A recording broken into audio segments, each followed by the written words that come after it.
If you're struggling to find more time or motivation to finish reading more books, don't worry about that, because in this video, I will share with you 4 easy and effective methods that can help you to manage your time smartly so that you can finish more books faster even with a busy schedule. Now, one of the main reasons that we say that we can't read more books is that we say we don't have enough time.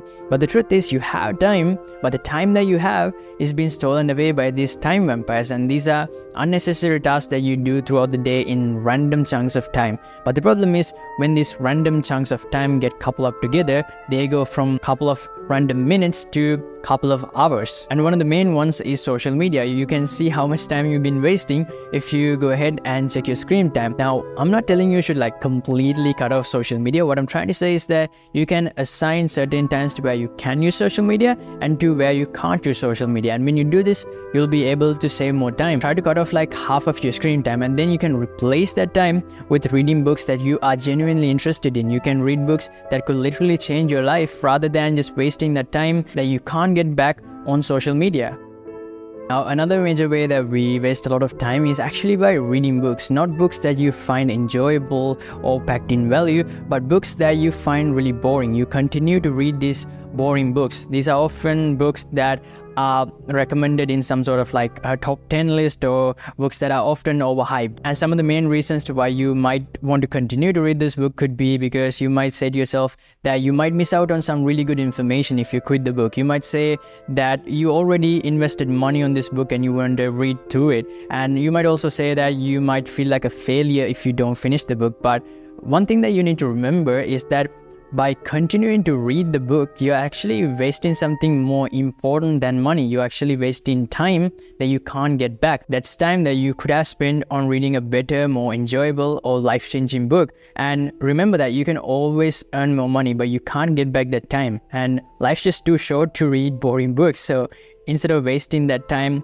on that boring book, use that time smartly by ditching that book away and reading a better one. Now, one of the ways to avoid reading boring books is to first of all go through the table of content and see if you find anything interesting. You could also flip through the pages and skim through it to see if there's anything good, rather than just blindly going into the book. Now, let's say that when you're reading a book, you hit a very boring part. Instead of reading it very slowly, try to quickly read through that until you hit a really good point. And when you hit that really good point, try to read slowly and see whether it's actually worth reading. Now, another thing is that if it's actually a really good book, a book packed with really good value, but you're just not in the mood to read it, or let's say that you feel really bored, instead of quitting the book, you can pause that and you can read another book in your list, right? Try to have multiple books when you're reading. If you find something boring, you can just pause that and read the other book. And once you feel like actually getting into that book, you can start from wherever you left.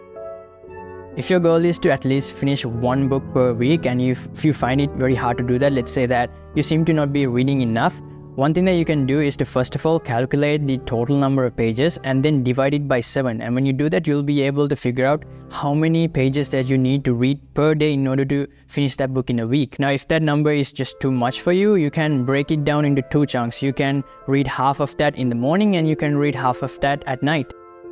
Let's say that you don't spend a lot of time on social media and you still don't have enough time to read more books. What if I tell you that there's actually a way to finish more books even faster? And to do this, first of all, identify the things that you do throughout the day that require very low effort of thinking. For example, these things can be eating, cleaning, and walking. Now, while you're doing these things, what you can do is, instead of reading the book, you can listen to the audio version of the book. And the cool thing is that you can quickly finish it by increasing the speed. If you feel like you might be missing out on some really good information, then you can slow it down, or you could also have your phone's notepad on and then you can take notes on the important parts. When reading, another very important thing is retaining that information. And if you struggle with remembering a lot of what you read, there's a method that can help you to remember a lot of what you read. And if you want to learn that method, and if you want to learn how to apply these lessons from the books into your life, make sure to go ahead and check out this video.